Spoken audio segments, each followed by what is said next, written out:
But thank you for the honor of inviting me here. In the heart of Victorian London, amidst poverty, theater halls, and cobblestone streets, a boy was born who would one day become the most famous face in the world. His name was Charles Spencer Chaplin, but the world knew him as Charlie Chaplin, the man who made millions laugh without saying a word. Early life and family background: 1889 to 1903. Sir Charles Spencer Chaplin was born on the 16th of April, 1889, in Walworth, London, England, to Charles Chaplin's sister and Hannah Hill, stage name Lily Harley. Both parents were music hall entertainers, a popular form of live variety entertainment in Victorian Britain. Chaplin's father was a successful singer early in his career, but later became an alcoholic, which led to his downfall. His mother was a talented singer and actress, but her career was short-lived due to health issues. Charlie's childhood was marked by poverty, instability, and hardship. His parents separated before he turned 3. His father provided little financial support, leaving Charlie and his half-brother, Sidney Chaplin, dependent on their mother. When Hannah fell ill and was unable to support the children, they were forced to live in workhouses, institutions for the poor. At age 7, Charlie was admitted to Lambeth Workhouse and then sent to the Central London District School for Paupers, an experience that left deep emotional scars. Hannah eventually suffered a mental breakdown and was admitted to Cane Hill Asylum in 1898. From then on, Charlie and Sidney had to survive largely on their own, relying on occasional work and their wits. Despite the difficult circumstances, Charlie inherited his parents' artistic talents. He had a natural gift for mimicry and performing, often entertaining friends and neighbors as a child. Early stage career, 1903 to 1912. Chaplin's first stage experience came when he was just 5 years old. One night during his mother's performance, she lost her voice mid-song. Young Charlie stepped onto the stage and began singing, charming the audience. This moment foreshadowed his future as a performer. At age 9, Chaplin joined a clog dancing troupe called the 8 Lancashire Lads. They toured throughout England, giving him his first taste of professional show business. By his early teens, he was performing in various stage productions, including pantomimes and comedies.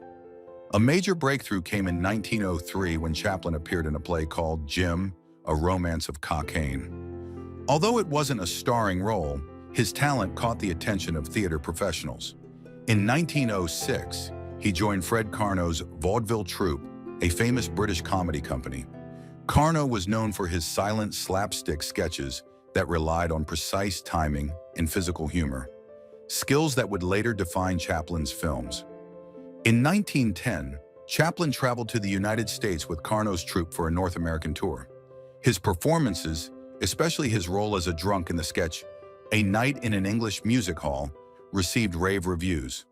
On his second tour to America in 1912, he caught the eye of Max Sennett, the head of Keystone Studios in Hollywood. Sennett offered Chaplin a film contract, setting the stage for his transformation from stage performer to global film star. Rise to fame in silent cinema, 1914 to 1922. Chaplin began working with Keystone in 1914. His early films were fast-paced comedies typical of the time, but he quickly stood out. In Kid Auto Races at Venice, 1914, he debuted his most iconic character, the Tramp, a small mustache, bowler hat, baggy pants, tight coat, and cane. The Tramp's unique combination of elegance, mischief, and vulnerability made him an instant sensation. Unlike many actors of the era, Chaplin insisted on creative control. He began directing his own films by the end of 1914.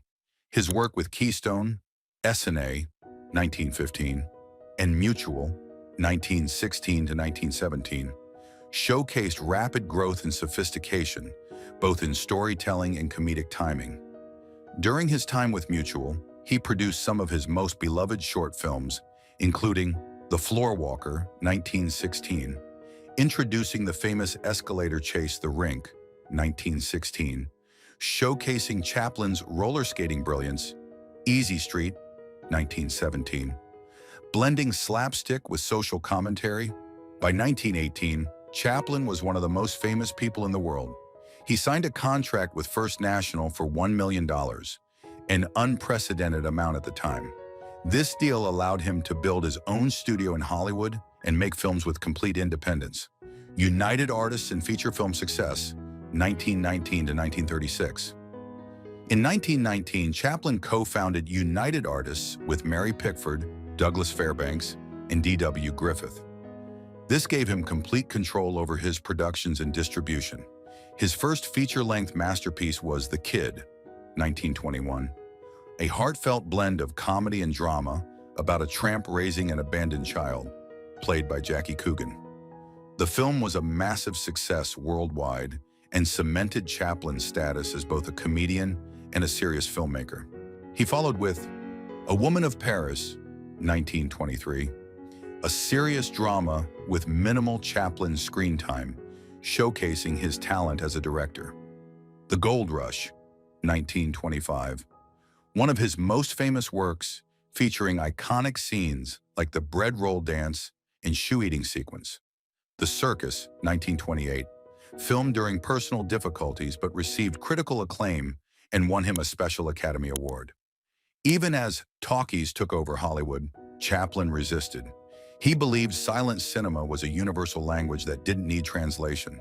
His City Lights, 1931, is considered one of his greatest films.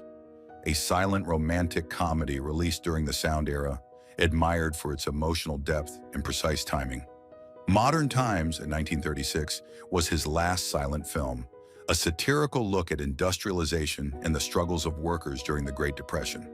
Sound era, political controversies, and exile, 1937 to 1952. Chaplin's first true sound film was The Great Dictator, 1940, a daring political satire that mocked Adolf Hitler and fascism. He played a dual role, a Jewish barber and the dictator Adenoid Hinkle. The film ended with a powerful speech promoting democracy and humanity, marking Chaplin's bold shift from pure comedy to political commentary. It was a huge commercial success and earned 5 Academy Award nominations. However, Chaplin's personal and political life became increasingly controversial.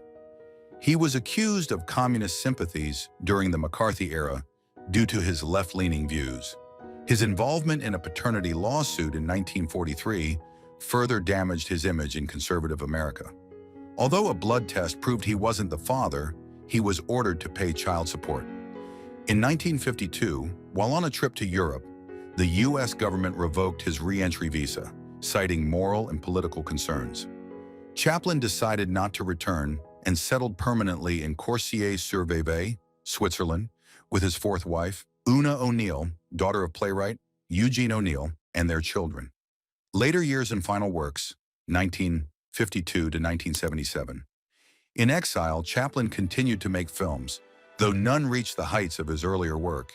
His later films include Limelight, 1952, a semi-autobiographical drama about an aging comedian starring Chaplin and Buster Keaton, A King in New York, 1957, a satirical film criticizing American culture and politics, A Countess from Hong Kong, 1967, his only color film starring Marlon Brando and Sophia Loren. These films received mixed reviews but showed Chaplin's evolving artistic voice.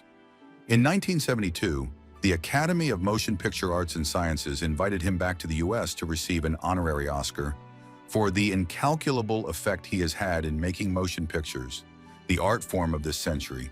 His 12-minute standing ovation remains one of the longest in Oscar history. Death and legacy. Charlie Chaplin died peacefully in his sleep on the 25th of December, 1977, at the age of 88, at his home in Switzerland. He was buried in the Coursier-sur-Vevey cemetery. In 1978, his body was stolen by 2 men seeking ransom, but it was recovered 11 weeks later and reburied in a concrete grave. Chaplin's influence on cinema is immeasurable. He revolutionized film comedy by blending humor with pathos, using film as both entertainment and social commentary. His Tramp character became a universal symbol of resilience, hope, and humanity.